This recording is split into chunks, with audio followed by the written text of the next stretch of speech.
So, black and yellow. Okay, letter C.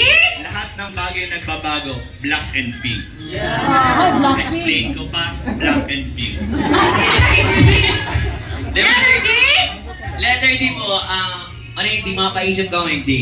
Ang favorite colors talaga ni Ma'am Celine ay red and green. Araw po ano? BBM po na kaya si Ma'am.